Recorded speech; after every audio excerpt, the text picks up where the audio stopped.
Ho ho ho! Merry Christmas Eve, everybody. What is going on, everybody? Welcome to episode Lucas E. Allen Productions on YouTube and all audio platforms. Lucas E. Allen Show. It's your latest edition of LimitsCenter for your Wednesday. Or excuse me, yes, it is Wednesday. Your Wednesday, December 24th, 2025. Your Christmas Eve edition of LimitsCenter, man. I know, I'm kind of crazy recording a podcast on Christmas Eve and probably even Christmas Day, honestly. Probably be a pre-recorded day for that day, though. I'm thinking about doing NFL Power Rankings for Week 17. As I'm thinking about doing that tomorrow, probably pre-recorded, though. I'm probably not even going to be posting it about today, to say at least. Maybe I'll post it today. It depends on what I feel like doing, to say at least, with that. But I don't know, a couple of weeks, somebody did some Power Rankings, man. I'm thinking about doing also the next week for the Week 18. All 32 team rankings, man. Discussing all the brief seasons, to say at least. I'm not going to do any more predictions. Not going to do any of those. I'm just going to do Power Rankings, to say at least. I know, kind of bizarre if you ask me. But how I'm feeling so far, I'm actually feeling quite better, to say at least. Also, you didn't know about that. I got COVID, honestly. So I had COVID a couple of days ago. All last week. I was sleeping a lot last week, to say at least. But now I'm feeling quite better. Just fucking runny nose, man, to say at least. And I'm kind of disgusting, I know. For anything, follow me on social media, Twitter, Instagram, TikTok, and Facebook. Lucas E. Allen. Watching today's podcast on YouTube. Hit the like button on today's podcast. Hit the subscribe button if you've done so already. Turn the bell for our post notifications and upload on YouTube. And always keep a contact my LimitsCenter podcast for your Wednesday, December 24th, 2025, Christmas Eve edition of LimitsCenter. Do the same thing on Spotify, and also a 5-star would be very nice so I can watch on the good old green platform, to say at least. Now let's get started with your introduction. So it's WWE to make changes to main roster commentary in 2026. Be discussing that. Also, Seth Rollins, who reveals when his WWE contract expires. Be discussing that. Also, a little bit of breaking news here. Jack Perry discusses the CM Punk at All in 2023 incident. Be discussing that. Also, Kota Ibushi expects to return sooner rather than later from a serious leg injury. Be discussing that. Also, Anna Jay's AEW contract expiring later than expected. Be discussing that. Flip my notes here. And the final part, obviously, no this day in wrestling history, though. No this day in wrestling history, not much today, this day in December 24th, 2025, believe it or not. It's my girl, Mercedes Mone. Responds to criticism over multiple championship reigns. You know what? She is fucking correct, obviously. We'll discuss this all on today's podcast. Glad you joined me. As always, conversation the Wednesday edition of LimitsCenter. For Wednesday, December 24th, 2025, with Lucas E. Allen Productions on YouTube and all audio platforms, Lucas E. Allen Show. Starting with, you guessed it, WWE to make changes to the main roster commentary in 2026. WWE is set to shake up its commentary teams for a new year in 2026. According to PWInsiderElite.com, the company will shuffle the main roster, announcing responsibilities. I don't fucking know how to say it, honestly. Or responsibilities. Can't fucking speak today, honestly. When live broadcasts resume in 2026, the changes will affect both for Monday Night Raw and Friday Night SmackDown.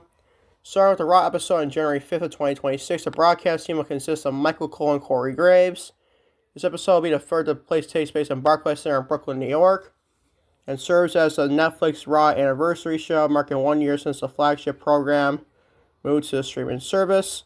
Meanwhile, on Friday Night SmackDown, we will see the new duo calling the action. Joe Tessitore and also Wade Barrett will handle commentary duties.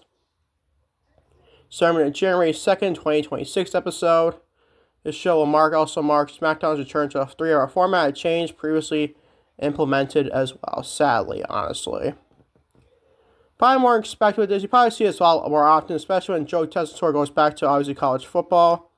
You probably see Michael Cole and Wade and Corey Graves around SmackDown, probably like September, something like maybe August, honestly. And then you see, obviously, Joe Tessitore and also Wade Barrett go out to Monday Night Raw, to say at least. This is going to be probably a common theme, to say at least, but probably Raw and SmackDown, to say. I don't mind that whatsoever. We ain't fine with that, though, to say at least, when we see him with commentary booth, Raw and SmackDown in the new year 2026, to say. Keep updating that going forward. Moving on to Seth Rollins reveals when his WWE contract expires. In May of 2024, Fightful Select reported that Seth Rollins had signed a new deal with the WWE. The deal was reportedly a multi-year agreement for big money. Speaking to Joy Moyer or Moyar Stories, Rollins was asked when his WWE contract was up 3 years. Rollins said, "The conversation started as Mar, wondered if there was extra money to negotiate for major event appearances. Rollins clarified his structure for his new compensation. It's all one deal and a yearly salary," Rollins said. Rollins noted he is happy in the WWE before the conversation moved on. Not that hard to figure out, honestly, why. Obviously, Seth Rollins can get big money, obviously. He's one of the top names, obviously, in professional wrestling history in the 21st century, obviously. Mainly, like, modern day, obviously. So he's going to get big money, to say at least. And if I don't think it's be like his last full-time contract. It could be another one after this and then maybe going to a part-time deal, maybe. I think that, maybe. Wait, if you don't know, Roman Reigns on a part-time deal right now. Maybe Rollins signs the part-time deal after his new full-time contract. Waiting to find out that the series. Keep updating Seth Rollins and he comes back to WWE in the future. Braun Breaker probably head into WrestleMania season for 42 to say. But World Heavyweight Championship or not World Heavyweight Championship. Waiting to find out that those say at least. This is some AEW conversation. Jack Perry discusses the CM Punk AEW All-In 2023 incident. Jack Perry recently spoke up close with Renee Paquette about his personal and professional evolution over the last 2 years. Perry addressed a period of following his backstage altercation with CM Punk at All-In 2023, describing how the fallout from that incident forced him to change his mindset regarding his pro wrestling career. Perry admitted that the time following the Wembley Stadium incident was difficult, but ultimately necessary for his development. He knew that the experience liberated him from the pressure of trying to please everyone. He says in that quote, "I feel like I've grown a lot from it, but I feel like the growth came from a lot." That sounds dramatic to say pain, but it wasn't the nicest of times for most of that time, to say the least, Perry said. It really freed me a lot of ways. It's kind of like before all that feels like another lifetime at this point. And I think that back to how I felt before that, and the big thing I had was like, it sounds silly, I just wanted everyone to like me. Before his suspension and character change, Perry felt his intense burden to succeed as a performer. He explained that wanting to micro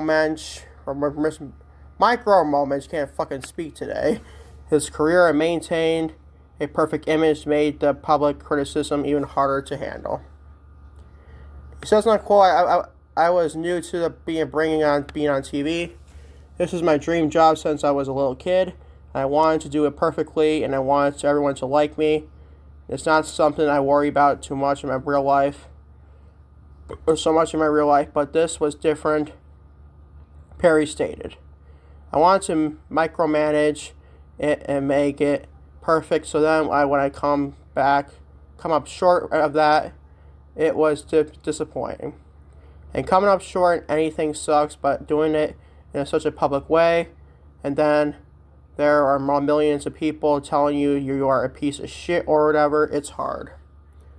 Perry claimed that he eventually reached a breaking point where he stopped caring about the external validations. This realization allowed him to focus on what he wanted to achieve in the industry rather than what others expect of him. Says in a quote, "Through all that, I finally realized there are some people that are never going to like me no matter what I do." And that way, it was really freeing because I was like, I don't have to worry about that anymore. What do I want to do, end quote. Definitely has a point there, to say the least. Do I like Jack Perry as a wrestler? I think he's a great pro wrestler. Do I like him as a human being? I don't fucking care if I like him as a human being or not. Doesn't matter, honestly. So it comes down to Tony Khan, AEW. Obviously, like the stuff that him and Punk did at All-In was fucking ridiculous. And it's not just Perry's fault; it's also Punk's fault. Both men were wrong in that. But let me just lead this like in 2023 and stuff like that, and going forward. I just know the WWE fan base and the AEW fan base are going to go right at each other with this bullshit of being stated to say at least. Keep all the update going forward. Jack Perry does in AEW to say at least. It was obviously with CM Punk as obviously the World Heavyweight Champion in WWE to say at least as well. Keep you updating them going forward. Moving on, so Kota Ibushi expects to return sooner rather than later from a serious injury. AEW star Kota Ibushi has provided a promising update on his recovery from a serious leg injury. Ibushi took to Instagram to share his progress. He revealing that his return to the ring may be sooner than initially expected. Ibushi explained that while doctors originally gave him a 2-year recovery timeline, oh god, 2 years? Dang it, it's a leg injury. My god, man. God, sucks. Especially the man is 43 years old. He feels he is healing up at a faster pace. He's determined to return to the ring, but acknowledged the need to be patient. He says, and I quote, "I suffered a serious injury. A doctor told me that it would take about 2 years for me to return to competition. It's been almost 2 months since I was injured," Ibushi wrote. "However, it seems that I don't need that, but that doesn't mean I'll take easy steps this time. I really want to step into the wrestling ring, so please give me a little more time. My English may be strange, but please forgive me," end quote. But let's definitely wish Kota Ibushi nothing but the best, obviously. Like, the man's 43 years old and suffering a serious leg injury can be very, very concerning. Wish him all the best. Hope to see him back in AEW sooner rather than later. Him and Kenny Omega probably to duo to say at least going forward, if you ask me. Back with the Elite to say at least. Keep up updating him going forward, if you ask me. Moving on to Anna Jay's AEW contract expiring later than expected. You mean to tell me their contract status is wrong means she won't be in WWE? Oh boy, those freakos will be freaking insane. Let's just read a report, shall we? A new report from Fightful Select has provided clarification on the contract status of AEW star Anna Jay. While previous speculation suggests that her deal could end up imminently, the updated timeline indicates that she remains under contract for a longer period than initially believed. Fightful Select reports that Jay's contract is now expected to expire within the next 6 months, potentially in the spring of 2026, maybe in May or June, maybe in April. Sources close to the outlet previously believed that her deal would conclude by the start of 2026, but that timeline has been corrected. The report notes that Jay is actively exploring other options outside of AEW. Fightful Select sources claim that she possesses connections within both WWE and development brand NXT, which I'll be honest, I do like that to say at least. I feel like she can use obviously some more seasoning and stuff, and NXT definitely be the place to do that, honestly, in developmental programming down there in WWE. Speculation regarding Jay's status increased after she expressed hope to participate in the first ever women's Blood and Guts match, but that was ultimately not included. A report mentions that some within the company or industry became aware of their contract situation following the omission. Fightful Select say that she has not appeared on AEW's television since that time. She did compete in November 19th episode of AEW Collision. I don't remember, I think it was against Megan Bay and Marina Shafir Harper. I think it was her in timeout against Megan Bay and Marina Shafir. I'm pretty sure at least. But WWE fans, you're not going to get Anna Jay, the gorgeous Anna Jay. I think she's obviously a beautiful woman, obviously. But still, I think she's getting there, honestly. Like, remember the match last year she had my girl Mercedes Mone for TBS selling was like, what, a holiday bash. It was a pretty decent match. She matched with Mariah May / Blake Monroe. We definitely have connections. She does go to WWE and NXT in that developmental brand and Blake Monroe. That could be interesting to say at least. But to say at least, I don't think Anna Jay is going to go to WWE. At least not right now, the next 6 months, obviously. I mean, could she go to NXT? Definitely. And that'd be definitely a perfect place for him, not even just AEW. AEW or Ring of Honor, or probably even like NXT for WWE. I think NXT would probably even be better than Ring of Honor, honestly. Those are my thoughts with this, as to say at least, for sure. And finally, everyone, I know this day in wrestling history. It's not a lot of things to discuss this day in wrestling history. I'm not going to do any of that to begin with today. And finally, when my girl finished off the best, though, Mercedes Mone, responds to criticism over multiple championship reigns. Mercedes Mone has addressed the ongoing discussion regarding her dominance in professional wrestling. and her stimulus reign as a champion across several promotions. The AEW star responded directly to her detectors in the latest edition of her Mone mag. You have to read that and say honestly. For some strange reason, I was not subscribed, but it was when I was subscribed at first. I don't know if I absolutely clicked something that I didn't want to, or just I did get a new phone recently. You can probably tell with the recording here, but still, back to standard programming, obviously. Since making her AEW debut last year in 2024, a big business, obviously, Mone has collected multiple titles, holding nearly 13 championships at one point across AEW, Ring of Honor, Rev Pro, CMLL, and other organizations. Recently losses in December. When asked about this pushback regarding her accolades, she remained defiant. She doesn't quote, "Why would I acknowledge the critics? The goal is shown, it's been shown. For people that can't see it, it's on them," Mone wrote. No lies when I was detected. I've been saying that for you people for fucking how long, honestly. I can yell blue in the face so how many times I can fucking tell you that what she's doing right now is not ego or creative control. It's just to elevate to other promotions around AEW with CMLL. So you got Ring of Honor here. You got, well, she had obviously Red Pro, obviously a big one, Red Pro. And promotions like that, House of Glory. What do you think of it, bro? Beyond her own success, Mone used her platform to shine on the bright independent talent she encountered during her global travels. She highlighted 3 wrestlers who stood out as potential opponents on the stars to watch in 2025. Maybe in 2026, honestly. One of my favorite discoveries, so it was Alice Link. I mean, that's how you say it. From Denmark, excuse me. Her style is unlike anything I've experienced. Creative, sharp, and unpredictable, she wrote. One of my favorite independent matches of the year came against her. And trust me when I say Alice Link is someone you need to keep your eyes on, in quotes. I ain't getting that from Mercedes Mone. You know damn well you should be getting those types of eyes. You know damn well you know you're freaking great. You're getting those eyes from one of the best in the world, if not one of the best of all time, Mercedes Mone. She also played Red Pro's Kaiji, who I think she tag team honestly at one point this year. I'm pretty sure at least. Don't knock on wood, obviously.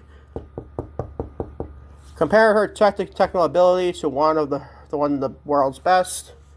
Kaiji from the UK wrestler for Red Pro twisted me into shapes I didn't even know about my body can bend into.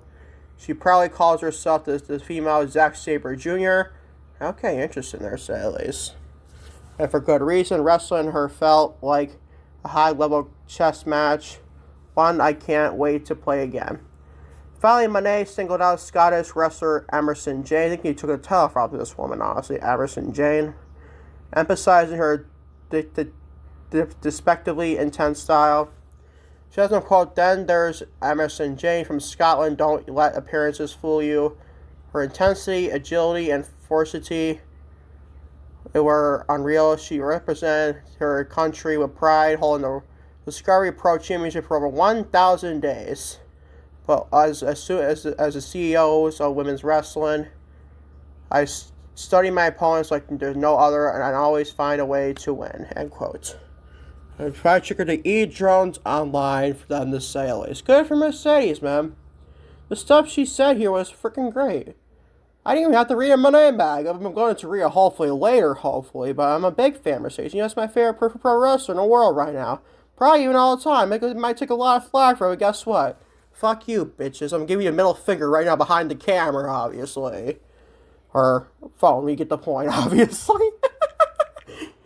But good for Mercedes, pissing off these egotistical haters online. They want to claim Mercedes as an ego, while these idiots online have probably a bigger ego than probably she does, technically, right? So I'm saying that, right? Whatever, you fucking idiots. It's good for Mercedes, pissing off more and more of the haters, man. I fucking love it. And the more they cry, the more Mercedes thrives, honestly. That's a kind of rhymes, honestly, you think about it, man. When the haters cry, Mercedes thrives, obviously. You know that, obviously. Good for Mercedes, though, Salius. You know how much I love her, honestly.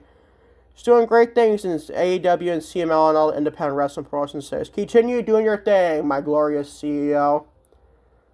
As always, let me know in the comments section thinking of this podcast to say at least. Don't forget to hit the like button and follow button, subscribe button on your way out. As always, catch up for more content later on, hopefully today, knock on wood. With your final part, honestly, my top 50 women's wrestlers list, part 5, the final part of my top 50 women's wrestlers list of 2025. Who knows? Mercedes Mone be number 1, obviously. Who knows? I'm waiting to find out. We're not going to spoil anything yet. We're not going to spoil anything yet. There'll be more talk later on the podcast about that, to say at least. And hopefully also your NFL Week 17 Power Rankings will be out today as well, to say at least. Until next time, trust me next time. Peace, love, I am out. Take care. Love you all big time, to say